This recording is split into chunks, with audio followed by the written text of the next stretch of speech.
This time, we'll show you how to update your Lexion LX10S Linux Screen through OTA Update.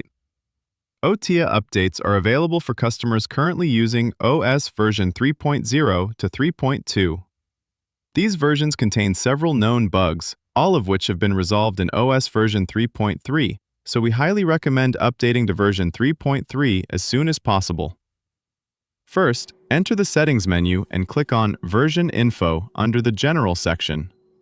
At the bottom, you will see the OTA menu. Enter the OTA menu and connect the system to Wi-Fi. Please connect using your home Wi-Fi or your smartphone's mobile hotspot.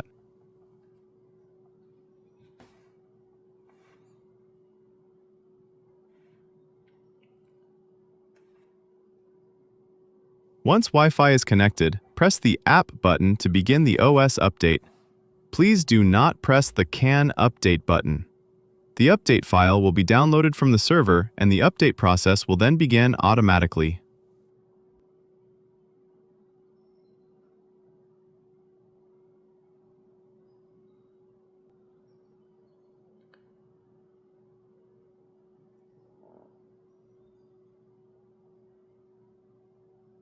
Thank you.